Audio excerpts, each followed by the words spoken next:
Hey everybody, how's it going? This is a bit of a long-ish video, but you've seen my Battletech technical readout book before. I kind of showed you the inside of it a little bit. And by the way, unrelated to the topic, I'm going to try and do something like that for another book. And depending how well I'm able to do that and if it's well received, we'll see if maybe that'll be something I do in the future. Anyway, that's not this video though.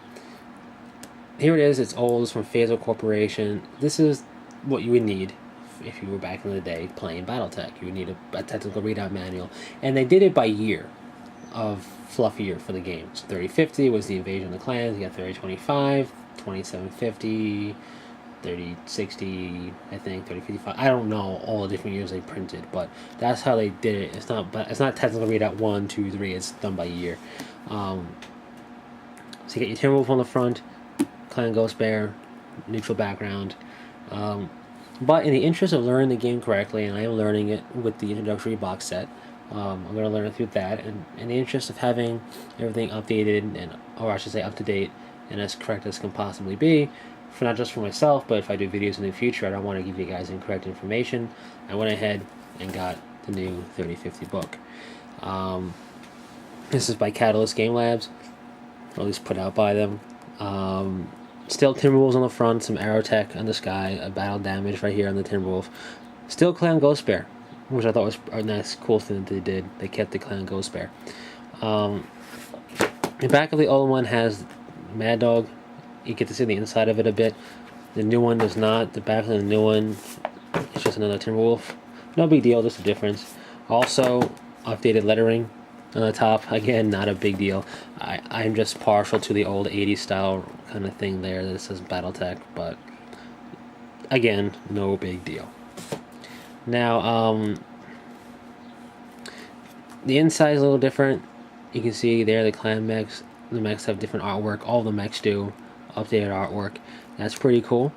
However, in the old book, there was a little couple of pages on the uncommon common enemy about the clan and their attack of the inner sphere. This book does not have that at all. And instead of starting off with the clan mechs, it starts off with inner sphere battle mechs. Then in the middle of the book are the clan mechs. So it goes inner sphere, light, medium, heavy assault. Clan mechs, light, medium, heavy assault. Then it goes Star League, vehicles, light, medium, heavy assault. That's just how they broke it up. As I hit my camera with my hand. What else is there to say?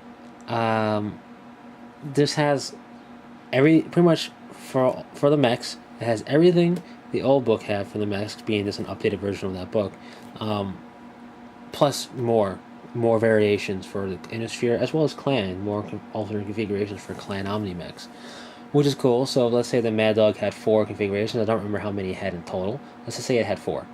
It'll have like 7 or so in this book. It'll have more. At least I don't know if all the clan mechs do, but it looks like they did. And that's pretty cool because they are out there online. And now they're here to have in your little readout, which you did not have in the old readout because it didn't exist in the old readout. It has the battle values for the mechs, which is important if you're, to have. And it's not in the old book. What else is there to say?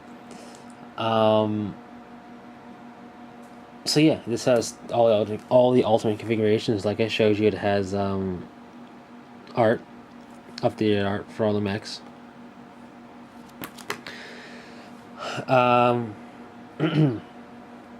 It has also like famous mech warrior pilots of that particular mech. So if a pilot signature mech was the Jaeger mech, it'll list it in there. Some of them have 2, most of them have 1. But at least it's a little bit of fluff you gain, even though you lost the uncommon enemy fluff.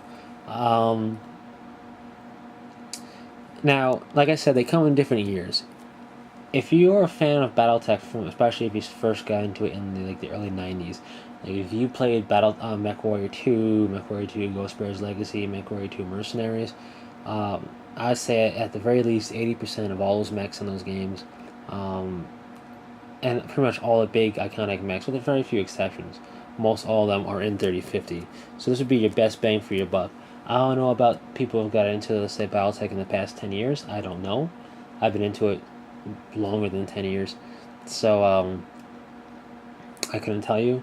Maybe these mechs won't be as iconic for them, but I have a feeling for example, the Timberwolf, the Atlas, stuff like that. I have a feeling they're iconic and just still. So they're in here. Let's see. So I would suggest this because there are a bunch of technical readout books. Unless you know specifically the mechs you're fielding or a couple of mechs you enjoy are not in this book, they're in elsewhere, then you may want to look elsewhere. But for the most part, you can get a lot of bang for your buck here. One thing that is not included in this book are the damages, the damage chart for the weapons. The weapons listed did not tell you the range or the damage they do. So you don't know the range for the small laser or the damage it does, for example, or any weapon. I thought it would be. I was mistaken. It's probably in one of the core rulebooks. So other than that, not too much else to say. I'm not comparing the books. This is an updated version of this old book. What else? BattleTech, I want to say it's a more book-intensive game than other war games. At least it has the potential to be. You're going to need your basic rule set, maybe intermediate, depending how much rules you're going to use in the game, or how many more extra rules you're going to use. You're going to need a technical readout book for your mechs, or at least a printout online. Let's say somebody has them listed in PDF format or something. What's included on the mech? Technically, you don't need this, but in general, without perusing the internet and finding things that way, you're gonna need a technical readout book. So, if let's say you're fielding some mechs that are in 3 different technical readout books, which is very possible, you're gonna need all 3 books, or just all the information on the mechs, or something like that. It doesn't have to be, but the game very much could be a very book-intensive game, which kind of turns some people off. It is a hex-based game, so people kind of also scoff at it that way sometimes. And I do want to say that is one of the kind of the downsides for me personally. But I'm still going to learn hex-based. It's something I have nothing against hex-based games. It's just I'd rather not be limited by actually needing hexes. And the good thing is they do have a conversion for playing a hexless game. Although I would recommend myself, and I would probably recommend it even though I haven't done it yet, is to learn it as a hex game first. Learn it like it was intended, just to get the rules down pat and understanding what you're doing before you go into hexless. But I do plan to go hexless as soon as I can, just because I think you get a more immersive terrain in gaming with hexless. Just me personally. I'm sure other people feel different. Also, BattleTech is a bit more technical of a game. Even looking at like the Jack's War Machine, how you can damage, let's say, the arm first and damage it up, and then that affects some of their abilities and all that. BattleTech is, I think, much more technical than that. You got your armor plating, you got your internal structure points. You got, aside from worrying about damage, you got movement, which generates heat, and so you have a heat the chart you have to look at, and heat dissipation you have to worry about for the mech, which can be made better or worse depending on any modifiers. You got a mech piloting skill for the mech to determine how well they can maneuver and do things, and how well they can shoot. And you got ranges to deal with, as well as if you were moving, if your opponent was moving. Ammunition to keep track of, ammunition that could explode. So you have case, do you not have a case system? I think it's a quite a bit more technical than your standard war game, which when you look at a sheet may be daunting at first, but really I looked at the sheet and I've been looking at it. Obviously I don't know everything yet. I haven't even really played a quick start game. I've just been reading up on the rules a little bit. It's not as daunting as it first looks. And that's from somebody who hasn't even played yet. To me, it doesn't seem as daunting as it first looked, like when I did first look at the introductory box set. So with that said, this is just a technical readout book, and kind of went on a little tangent there. I tend to do that. I told you it was going to be a long video. At least I planned on telling you. If I didn't tell you, now you know. Anyway,